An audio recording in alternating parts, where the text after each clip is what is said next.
Get your dirty hands off him! The voice cut through the warm hum of clinking plates and chatter inside the Oak Ridge Grill. A little boy's laughter stopped cold. Every head in the restaurant turned. Naomi Williams, a 27-year-old black waitress, stood frozen beside the table, her hand still lightly resting on the shoulder of a boy in a wheelchair, her face flushed, her pulse thudding in her ears. She'd only leaned down to answer the boy's innocent question about football. But now his father's voice, sharp, angry, dripping with disdain, filled the entire room. The man glaring at her was no ordinary customer. Everyone in town knew him. Richard Dempsey, billionaire oil tycoon, always in his tailored navy suits, a gold watch peeking from his cuff. He had that air of polished charm for the cameras, donations to hospitals, photo ops at children's events. But in private, Naomi knew. He carried the same arrogance she had seen from men who looked down on her skin color and her station in life. The boy, Jacob, no older than 10, had a soft smile that seemed untouched by his father's coldness. His legs were thin, curled awkwardly in the chair, but his eyes lit up every time someone mentioned sports. Naomi had seen him many times before. He came in with his father and the ever-rotating entourage, secretaries, drivers, lawyers. The boy was gentle. The father was not. Naomi's voice wavered. "I was just answering his question, sir. He asked." "I don't care what he asked," Richard snapped, his voice rising. "You are paid to serve food, not to—" Jacob suddenly interrupted, his voice soft but firm. "Dad, please. She was just talking to me. I asked her if she thought I could ever play football." The room grew quieter. The air was thick, tense. Naomi swallowed. She remembered the ache in her chest watching her own little brother years ago, asking the same question before he lost his fight to leukemia. Naomi bent slightly, speaking not to Richard, but to Jacob. Her voice was low, tender, but carried across the still room. "Of course you can, sweetheart. Football isn't just about running.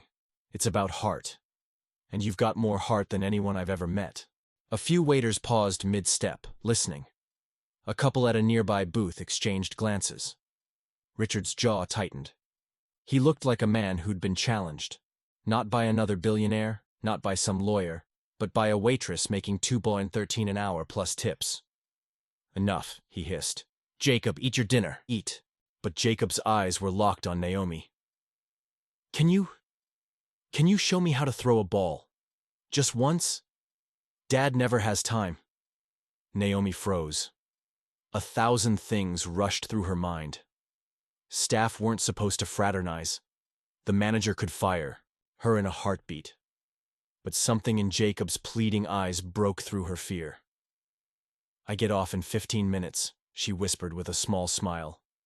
"Meet me outside in the courtyard. We'll throw a ball around. Deal?" Jacob grinned. For the first time all night, the restaurant buzz slowly resumed, but the air felt different, charged. People had witnessed something. 15 minutes later, Naomi clocked out. She walked outside into the cool night air, carrying a soft foam football her nephew had left in her car. The courtyard was dimly lit, string lights swaying in the evening. Breeze. Jacob was there, bundled in a jacket, his wheelchair parked near the open space. Richard stood a few feet away, scrolling on his phone, his face set in irritation. Naomi knelt in front of Jacob. "Ready?" He nodded eagerly. She showed him how to hold the ball, guiding his fingers around the seams. His grip was weak, but determined. "Now, just pull back and let it fly. Doesn't matter how far. Just matters that you try." Jacob pulled his arm. Back, strained and released. The ball wobbled awkwardly through the air before plopping a few feet away. He giggled. The sound lit up the courtyard like music. "Perfect throw," Naomi cheered, clapping her hands. "Again!" Jacob grinned. Richard's head snapped up. His jaw clenched as he watched his son laugh in a way he hadn't in years. His eyes darted to Naomi, narrowing. Naomi retrieved the ball and handed it back. She encouraged Jacob again, showing him how to twist his torso, how to release with more control. The second throw went farther. Jacob whooped with joy. A small group had gathered near the windows inside the restaurant, watching through the glass. Waiters, diners, even the hostess. They saw something rare. A boy in a wheelchair laughing, living, playing. And a waitress, risking everything to give him that joy. "All right, that's enough." Richard's voice cut sharply through the night. He pocketed his phone, stepping forward. "Jacob, inside. Now." The boy's face fell. "But Dad," I said now. His voice carried that tone people obeyed. Naomi's stomach sank. She stood, meeting Richard's eyes. For a second, neither moved. She wanted to say something, to defend Jacob, to defend herself, but her tongue felt heavy. And then, just as she braced for the humiliation, something happened that no one expected. Richard's phone buzzed. He glanced down. A name flashed. On the screen, Dr. Myers, ICU.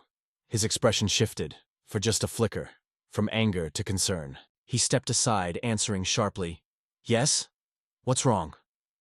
Naomi, Jacob, and half the restaurant, still watching through the glass, saw his face tighten. For a man who always looked in control, there was panic there now. His son watched him, silently, ball still in hand. Richard ended the call and looked at Naomi, of all people. You're a nurse, aren't you?" Naomi blinked. I used to be in training. I dropped out when my mom got sick." "Why?" Richard hesitated, the mask cracking.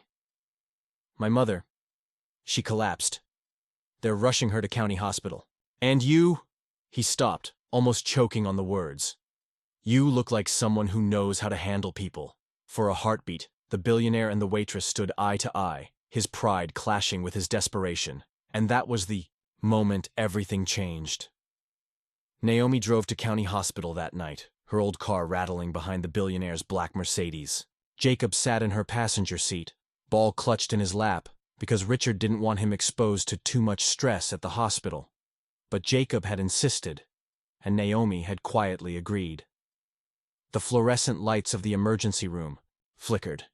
Nurses rushed, monitors beeped. Richard's mother, a frail woman with kind eyes, was being wheeled into surgery. Naomi recognized the look on the doctors' faces. Serious, uncertain.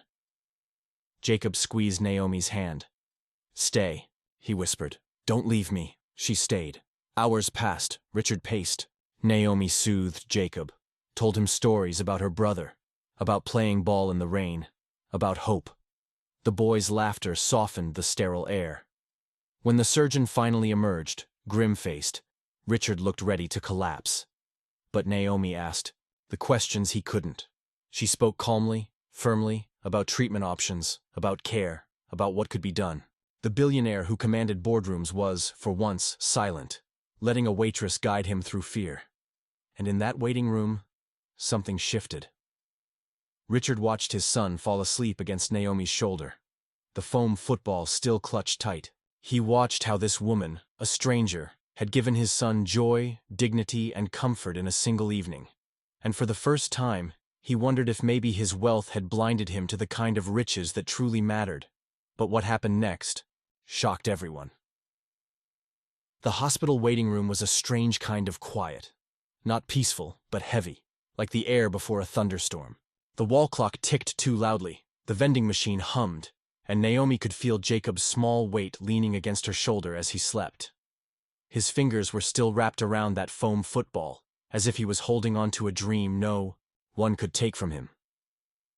Richard stood a few feet away, his posture stiff, hands buried deep in his pockets. He had always been the man in charge, the one giving orders, the one people scrambled to please. But now, under the pale fluorescent lights, he looked smaller. His wealth couldn't bargain with the surgeon. His power couldn't bully the machines, keeping his mother alive. For the first time, Naomi saw not a billionaire, but a son, terrified of losing his mother. Hours later, a nurse finally stepped out. Her shoes squeaked against the linoleum as she pulled down her mask. "Mr. Dempsey?" she asked softly. Richard was at her side in a heartbeat. "Yes. Tell me. She's stable for now. The surgery went well, but she'll need extended care. And more importantly, she'll need peace and family around her. No more stress." Naomi exhaled slowly. Relief rippled through the room. Jacob stirred, blinking awake. Richard's shoulders sagged. For a moment, he looked almost human. "Can I see her?" he asked. The nurse nodded. "In a few minutes." "Only family." Richard turned, as if about to dismiss Naomi and Jacob back to their worlds. But then his son's voice stopped him. "Dad," Jacob said softly, his eyes still heavy with sleep. "She should come too." He looked at Naomi. "She helped me. She helped you. She's family now." The words hit the room like a stone dropped, in still water. Richard's lips parted, but no sound came out. The thought that a waitress could be considered family. In his world, it was unthinkable. But Jacob's eyes were steady, pleading, and Richard, for once, didn't argue. Inside the dim recovery room, Richard's mother lay pale but breathing, her silver hair fanned against the pillow. Her eyes fluttered open as Richard stepped in. She smiled faintly at him, but when she noticed Naomi standing just behind, something flickered in her gaze. "Who is this?" she asked, her voice fragile. Naomi hesitated, but Jacob spoke before anyone else. "This is Naomi. She's my friend. She showed me how to play football tonight." The old woman's lips curved, the kind of smile that held gratitude deeper than words.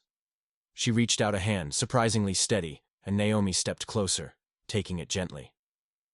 "Then you've given my grandson something his father never could," she whispered. "Hope." Richard's jaw tightened. He didn't defend himself. He didn't have the strength. The next days blurred into a strange new rhythm. Naomi found herself at the hospital more than home, helping Jacob, talking with nurses, even coaxing Richard's mother into eating when no one else could. Her own mother, frail and fighting kidney failure, was never far from her mind. Naomi had been scraping every tip, every extra shift, trying to keep up with the bills. But here she was, giving hours she couldn't afford, because something told her this was bigger than money. One evening, as she wheeled Jacob into the hospital courtyard for fresh air, Richard followed at a distance. He watched silently as Naomi crouched in front of his son, guiding his hands again on the foam football. Jacob's laugh filled the cool night, echoing between the brick walls. Richard's chest tightened. For years, he had thrown money at his son's condition, specialists, machines, private tutors, but none of it had brought that sound. Pure joy. And here was a woman with nothing, giving his son everything. "Why do you do it?" Richard finally asked when Naomi joined him on a bench. His voice was low, almost hoarse. Naomi looked at him, surprised. "Because he deserves it. Because kids don't stop dreaming just because life makes it harder. You could be at home, with your own family." She smiled sadly. "My mom's sick, real sick. But if I sit at home and cry, it doesn't help her. If I give joy to someone else's kid, maybe the world gives a little back to mine." Her words hit him deeper than any boardroom insult ever had. That night, after dropping Naomi at her small apartment, Richard sat in his car longer than usual. He couldn't shake the image of her worn-out shoes, the peeling paint on her door, the way she kissed her mother's forehead before turning back to wave at him. For the first time, guilt gnawed at him. He had yachts, penthouses, accounts in half the world's banks, and yet this woman, with so little, carried more dignity than he ever had. The turning point came 3 days later. Naomi returned home to find her mother struggling to breathe. Panic surged. She called an ambulance, rode with her to the hospital, tears streaming as monitors beeped. The doctors spoke in clipped tones. "End-stage kidney failure. She needs dialysis immediately. And a transplant soon, or—" Naomi's world blurred. She clutched her mother's hand, whispering prayers through trembling lips. But she knew the truth. She couldn't afford it. She didn't even have insurance anymore. She didn't notice Richard until he spoke. "Which room?" Naomi turned, stunned. He stood there, immaculately dressed as always, but his eyes softer than she'd ever seen. Behind him, Jacob waved shyly. Football still in hand, Naomi's throat tightened. "You shouldn't be here." Richard stepped closer. "I should. Your mother needs help. You've given mine more than any doctor could. Now it's my turn." I can't take your money," Naomi whispered, shaking her head. It's not money, Richard said firmly. It's gratitude. It's justice. And with that, he signed every paper, called every specialist, pulled every string. Within 24 hours, Naomi's mother was in the best care unit in the state. Treatment covered, transplant list fast-tracked. Naomi broke down sobbing, her hands covering her face. Jacob wrapped his small arms around her waist. Richard simply stood, watching, his expression unreadable. Weeks passed. Naomi's mother grew stronger. Jacob's therapy improved. And Richard, once the untouchable billionaire, started showing up not as a tycoon, but as a father learning how to catch a ball with his son. Naomi taught him, patiently, kindly. One late afternoon, Jacob insisted they all play together. Richard fumbled the foam ball, Naomi laughed, and Jacob whooped in triumph. For the first time, they weren't Waitress and Billionaire. They were just people under the same sky. And that was when the cameras came. A diner had recorded Naomi's first confrontation with Richard, the "don't touch my son" moment, and posted it online. Millions watched. Some condemned Richard's arrogance, others praised Naomi's courage. But the footage didn't end there. It captured Jacob's laughter as Naomi threw the ball with him. It captured Richard's face softening in the background. It told a story the internet couldn't resist. Headlines spread. Billionaire humbled by Waitress's kindness. Talk shows debated. Strangers sent letters of support. Naomi's dignity became a symbol. And Richard, for once, he didn't spin it. Didn't hire lawyers to silence it. He let the world see. Because maybe, just maybe, he was proud. Months later, Naomi walked into her mother's hospital room to find it filled with flowers, balloons, and one very cheeky boy in a wheelchair tossing a football in the air. Her mother, stronger now, was laughing at something Jacob had said. Richard stood by the window, looking out at the city skyline. When Naomi entered, he turned. "I've been thinking," he said. "You were meant to be a nurse. You still are, in every way that matters. But you had to stop because of circumstances. I'd like to change that. I want to fund your return to school, full tuition, and a job waiting when you finish. At my foundation, helping kids like Jacob." Naomi's breath caught. I don't know what to say." "Say yes," Jacob piped up, grinning. "Because I need a coach." Naomi laughed through tears. She looked at her mother, who nodded softly, eyes shining. "Yes," Naomi whispered. 1,000 times yes. In the end, Naomi's life did change. Her mother lived, her career bloomed. And every Sunday afternoon, in a sunlit courtyard, a little boy in a wheelchair threw a football with the woman who taught him that dreams don't end where limits begin.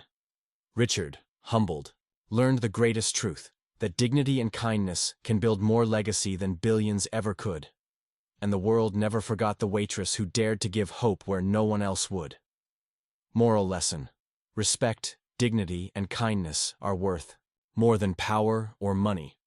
Racism and arrogance crumble when faced with quiet courage and love.